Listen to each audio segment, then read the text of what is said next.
Stock x ray, इसमें हम आज बात करेंगे एक स्टॉक पर नहीं, कुछ ऐसे स्टॉक्स पर जो कि लॉन्ग टर्म के लिए पॉजिटिव या नेगेटिव हो सकते हैं, जिन पर की इम्पैक्ट पड़ेगा। और वो इम्पैक्ट इसलिए क्योंकि भारत यूके की जो ट्रेड एग्रीमेंट हुआ है, ट्रेड डील हुई है, फ्री ट्रेड एग्रीमेंट जिसको बोलते हैं, ये एक बहुत इंपॉर्टेंट लैंडमार्क डील है। इसमें होगा क्या कि भारत के जो 99% प्रोडक्ट हैं जो एक्सपोर्ट ब्रिटेन को किए जाते हैं, उन पर वो ड्यूटी फ्री हो गए हैं। प्रधानमंत्री मोदी ने कल ब्रिटेन जाकर वहाँ पर डील पर हस्ताक्षर किए। इसमें pharma, textile, agriculture sector, jewellery sector को काफ़ी फ़ायदा मिलने वाला है। हालांकि वहाँ से जो लिकर आती है, शराब आती है जो कि स्कॉच विस्की कहलाती है, वो भी सस्ती होगी, क्योंकि जो भारत अभी तक टैरिफ लगा रहा था ऑन एन एवरेज ब्रिटेन के सारे प्रोडक्ट्स पर, वो 15% लगा रहा था। अब 3% इस टैरिफ को लेकर आएगा। और ब्रिटेन तो सारे प्रोडक्ट्स पर जो इंडिया से जाते हैं उन पर लगभग 99% प्रोडक्ट्स पर 0% ड्यूटी कर रहा है। स्कॉच पर जो ड्यूटी लगाता था भारत, वो 150% लगाता था, जो कि घटाकर अब 75% कर दी जाएगी। यानी कि जो स्कॉच पीने वाले लोग हैं उनके लिए ये थोड़ी सस्ती हो जाएगी शराब। साथ ही जो कार का इंपोर्ट है उस पर जो ड्यूटी लगती थी वो 100% लगती थी, जो हम ब्रिटेन से कार मंगाते थे। अब उसको ड्यूटी को घटाकर 10% किया जा रहा है। देखिए, इसमें सबसे इंपॉर्टेंट चीज़ ये है कि टाटा मोटर्स की जैगवार लैंड रोवर का जो मेजर प्रोडक्शन है वो ब्रिटेन से ही होता है, और उन कारों पर ड्यूटी अब 10% रह जाएगी। अंशुल जी, पहले टाटा मोटर्स का चार्ट बताइए सर, कैसे दिख रहा है ये काउंटर? तो टाटा मोटर में कल मोमेंटम बना था, आज कुछ हद तक कंसोलिडेशन है। और अगेन वही, जब तक कि इनके क्वार्टरली रिजल्ट ठीक नहीं आते हैं, साइडवेज काउंटर रहेगा। रेंज है 664 और 705। अगर ये 705 निकाल लेता है तो 730 आराम से टेस्ट कर जाएगा। ठीक है, अब एक टेबल देखते हैं जिसमें कि प्रीवियस ड्यूटीज़ क्या थी और यूके का इंपोर्ट ओवरऑल उस पर्टिकुलर सेक्टर में कितना है और इंडिया उसमें कितना एक्सपोर्ट करता है। तो India UK zero deal benefit जो हैं, एक हमने टेबल बनाई हुई है, उस टेबल को एक बार देख लेते हैं। फार्मा सेक्टर में अब जो पहले ड्यूटी थी वो भी नेग्लिजिबल थी, 0.6% की, वो अब बिल्कुल ही ख़त्म हो गई है। यूके जो इंपोर्ट करता था वो करीब $30 बिलियन के फार्मा प्रोडक्ट्स इंपोर्ट करता था, जो कि जिसमें कि इंडिया का पोर्शन केवल $1 बिलियन का रहता था। अंशुल भाई, केवल 1 बिलियन की हम दवाएं एक्सपोर्ट करते थे। ये देखिए, आपकी स्क्रीन पर अब आ गई है टेबल। हम $1 बिलियन का एक्सपोर्ट करते थे केवल दवाओं का, फार्मा और फार्मा इक्विपमेंट दोनों का। अब $30 बिलियन का मार्केट खुलने जा रहा है। इसमें बड़ा ब्रेक थ्रू इंडिया को मिल सकता है, क्योंकि 0% ड्यूटी, आप मजे से एक्सपोर्ट कीजिए, कोई रोकने वाला नहीं है। कोई फार्मास्यूटिकल कंपनीज जो कि आपके जहन में आती हो, एक मैं आपको मेडिकल डिवाइस वाली कंपनी भी एक दो आपसे बात करूंगा, जैसे मोरपैन लैब जैसी कंपनी, कोई है क्या काउंटर? तो मेरे को तो देखिए, एक नाटको फार्मा में अच्छा खासा बाउंस बैक दिख रहा है। एक दो बार बाई कॉल दे चुके हैं, 7-8% बुक भी कर चुके हैं। नाटको फार्मा तेज लग रहा है। डिलीवरी के लिए, लॉन्ग टर्म के लिए हमने बायोकॉन और पीपीएल फार्मा रिकमेंड किया हुआ है। बायोकॉन में तो बड़ा वीकली चार्ट पे अगर आप देखेंगे तो 180 वीक्स हो चुके हैं कपन हैंडल बनाते हुए, तो मेरे को बायोकॉन भी बहुत अच्छा लग रहा है। वॉकार्ड हम लोग 350 से पकड़ के बैठे थे, बहुत महंगा हो चुका है, उसको लिस्ट से बाहर किया है। बट लॉन्ग टर्म के लिए बायोकॉन, पीपीएल फार्मा है।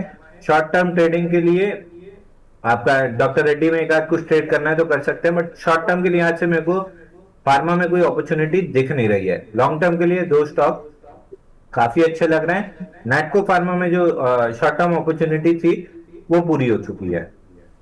ठीक है, अब आते हैं एग्रीकल्चर सेक्टर पर, जहां पर कि अलग अलग प्रोडक्ट्स पर अलग अलग ड्यूटी लगाता था यूके। 8 से 20% तक की ड्यूटी थी, अब वो ज़ीरो हो जाएगी।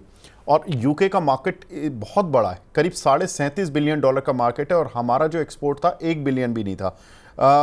अंशुल भाई, ये बताएं, कुछ एक काउंटर्स एग्री से जुड़े हुए, like Rallis India for example हमने लिया था, और हमने एग्री से जुड़े हुए कुछ मसालों वाली कंपनियां हैं, जैसे पूना दाल हो गया, और बहुत सारी कंपनियां, हैरिसन मलयालम हो गया। एग्री से जुड़ी कंपनियां लाइक गुजरात अंबुजा एक्सपोर्ट हो गया, चावल वाली कंपनियां, चाय वाली कंपनियां, इन सभी में, इनमें किसी में कोई काउंटर है आपकी रडार पर जो कि आपको लगता है कि ये चार्ट ठीक है, मार्केट कहीं का कहीं हो, अपॉर्चुनिटी में सबसे अच्छा फ़ायदा ये उठाएगा। मैक्लोड रसल, जयश्री टी, इन सभी काउंटर में से कोई है क्या? तो देखिए, चाय और शक्कर के काउंटर तो एकदम तेजी से चलते हैं और उतनी तेजी से गिर भी जाते हैं, तो वो बड़े स्पेसिफिक टाइम पे बाई सेल करना पड़ेगा। ऐसे आउटराइट डिस्कशन में हम अगर ले लेंगे तो मालूम पड़ा 4 महीने चल ही नहीं रहे। आपको याद होगा एलटी फूड, इसमें जब 179 डेज का कपनाडल पैटर्न ब्रेकआउट आया था 445 पे, तब हमने इंटीमेट किया था कि ये चावल वाले काउंटर बड़े तेज लग रहे हैं। वहां से 510 तक करके आया है, वापस से पुल बैक और कंसोलिडेशन में। जैसे ये कंप्लीट होगी 575 600 रुपए तक एलटी फूड बढ़ जाएगा। तो मेरे को इस पूरे स्पेस में चावल वाले काउंटर बहुत अच्छे लग रहे हैं, जिसमें एलटी फूड टॉप पिक रहेगा। अगला एक स्पेस है सी फूड, जहां पर आज तेजी भी देखने के लिए मिल रही है, जहां पर ड्यूटी करीब 8 साढ़े 8% तक थी, अब ये ड्यूटी 0% हो जाएगी। वहां का जो मार्केट है करीब $5.4 बिलियन का मार्केट है, यूके जो इंपोर्ट करता है, और हम बहुत ही नेग्लिजिबल, केवल करीब 120 मिलियन का हम एक्सपोर्ट करते हैं, और वहाँ पर जो मार्केट है वो बहुत बड़ा है, 5400 मिलियन का मार्केट समझिए आप, बिलियंस को अगर आप मिलियन में कन्वर्ट करेंगे तो।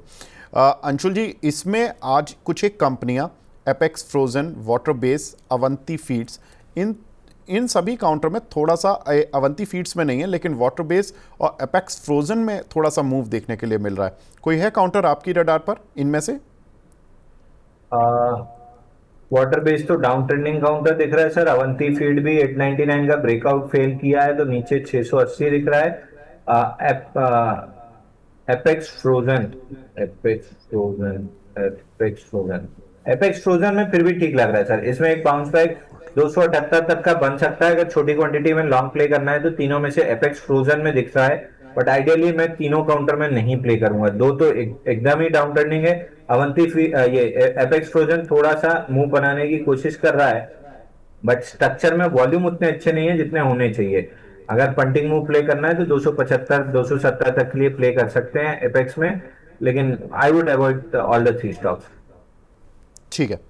टेक्सटाइल में देखिए 12% ड्यूटी लगाता था यूके, अब जीरो हो जाएगी। $27 बिलियन का इंपोर्ट करता है यूके, और हमसे केवल $2 बिलियन का भी इंपोर्ट नहीं करता था। बड़ा एक्सपोर्ट मार्केट खुल रहा है टेक्सटाइल के लिए।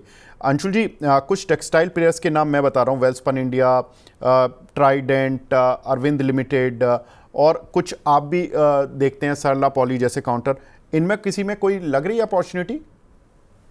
सर सल्ला पॉली तो देखिए, टारगेट हमारा था 129 रुपए का, जो लगभग इसने कर लिया है 22 जुलाई को 127.50 का हाई बना के। तो सल्ला पॉली से तो हम एग्जिट करा चुके हैं। एक काउंटर है ट्राइडेंट, आज ऊपर गया था रेजिस्टेंस के, लेकिन टिक नहीं पाया है। बट वॉल्यूम राइज आप देखिए 622% है, और मैं ये मान के चल रहा हूँ कि चूंकि गैप से खुला था और रेजिस्टेंस पे खड़ा था, तो रिएक्शन नीचे की तरफ आना एकदम लाजमी था, जो आया है। 1 2 दिन 4 दिन और 2 4 5 दिन और ले ले, बट इवेंचुअली जब 33 रुपए 20 पैसा 33 रुपए 50 पैसे के ऊपर जब ये सस्टेन करने लगेगा, तो 39.59 तक के टारगेट खुल जाएंगे। तो मेरे को एक ट्राइडेंट ठीक लगता है, और एक एवरग्रीन मेरा फेवरेट आलोक इंडस्ट्री, जो बीच बीच में अच्छे मूव देता है। ये भी अगर 21.5 के ऊपर जाके टिकने लगा तो 24.5 के टारगेट खुल जाएंगे। बट ओवरऑल मेरे को टेक्सटाइल सेक्टर अच्छे लग रहे हैं। बॉम्बे डाइंग में टारगेट्स हमारे अचीव हो चुके हैं, उस हिसाब से टेक्सटाइल में मेरे को तेजी लग रही है। टेक्सटाइल में आप प्ले करके चल सकते हैं, बट जहां ठीक है पॉजिटिव ब्रेक तब। जी। फुटवियर में सर, ज्वेलरी और फुटवियर, पहले मैं ज्वेलरी की बात करता हूँ। ज्वेलरी में ज़्यादा प्लेयर भी नहीं है, पीसीजे, कल्याण ज्वेलर, टाइटन, और कुछ एक और दूसरे काउंटर भी हैं, राधिका ज्वेलर और दूसरे अलग ज्वेलर कंपनियां हैं। यहाँ पर 4% ड्यूटी थी, और हमारा इंपोर्ट जो एक्सपोर्ट होता था वो करीब 1 बिलियन का था, वो 3 बिलियन की ज्वेलरी इंपोर्ट भी करते हैं। मार्केट तो खुल रहा है सर, कोई काउंटर है जो कि आपको लगता है कि इसका चार्ट भी खुल रहा है, पैसे बनवा पाएगा? इसमें अभी किसी काउंटर में कोई बहुत अच्छी स्ट्रेंथ या चार्ट पैटर्न नहीं है सर। इसमें थोड़ा सा वेट करना पड़ेगा। 19 के पास से जब एटीआर एक्सटेंशन बना था, पीसीजेएम प्रॉफिट बुक की सलाह दे रहे थे, ठीक ठाक नीचे आया है। नया स्ट्रक्चर बनने में टाइम लगेगा, जब तक नया स्ट्रक्चर नहीं बनता है तब तक तो इस स्टॉक में मुश्किल है। मतलब पूरे सेक्टर में ही अभी कोई स्टॉक नहीं बन रहा है। ठीक है। फटाफट से अंशुल जी, बस मैं 1 मिनट और लूँगा आपका। फुटवियर में देखिए आज मिर्जा इंटरनेशनल और मेट्रो ब्रांड जैसे काउंटर्स में मूव देखने के लिए मिला। बहुत बड़ा मार्केट है यूके का, करीब $3.5 बिलियन का। 16% ड्यूटी लगती थी, अब 0 हो जाएगी। सर इसमें कैसे देख रहे हैं? मिर्जा इंटरनेशनल, मेट्रो ब्रांड या लिबर्टी, बाटा, इनमें कोई है किसी काउंटर पर जान? तो केवल मिर्जा में आज 1100% वॉल्यूम राइज और बड़ी कैंडल बनी है। अगर 2-3 दिन लगा के यहाँ पे साइडवेज कंसोलिडेशन मिला तो पैटर्न डेवलप होगा, नहीं तो अवॉइड करके चलूंगा। पूरे सेक्टर के चार्ट बहुत अच्छे नहीं है, केवल मिर्जा में थोड़ा सा पैटर्न डेवलप हो रहा है, बट अभी कुक होना बाकी है पूरे पैटर्न को। ठीक है। एक और पैटर्न सर, केमिकल सेक्टर में कोई काउंटर जहां पर 8% ड्यूटी थी, मार्केट बहुत बड़ा है, कोई एसआरएफ, नवीन फ्लूरो या और कोई बीईपीएल जैसे काउंटर कोई है क्या आपकी रडार पर शेयर? सर टाटा केमिकल एकलौता था जो ऑलमोस्ट टारगेट के आसपास आ गया है। तो पहले जेजी केमिकल था, उसका टारगेट हो चुका। टाटा केमिकल था, इसका भी ऑलमोस्ट टारगेट परसों के सेशन में हो ही गया था। 977 का हाई बना था, 990 का टारगेट था हमारा। तो अब वापस से कंसोलिडेशन नीचे डिप में कहीं मिलता है तो बाई करेंगे। ठीक है। लास्ट सेक्टर एचबीएल इंजीनियरिंग, जहां पर 18% तक ड्यूटी थी। 193 बिलियन का इंपोर्ट करता है यूके, और हम केवल 4.25 बिलियन का एक्सपोर्ट करते हैं उनको। इंजीनियरिंग स्पेस में कोई है कंपनी अंशुल जी जो आपकी रडार पर हो? तो इंजीनियर्स इंडिया छोड़ के मेरे को अभी किसी के चार्ट बहुत अच्छे नहीं लग रहे हैं। इंजीनियर्स इंडिया में भी अभी ऐसा पैटर्न नहीं है कि आप आउटराइट जाके खरीद लें, बट वॉच लिस्ट में बनाए रख सकते हैं क्योंकि रिजल्ट ठीक ठाक आए थे। 237 240 के ऊपर टिका तो तेजी आएगी।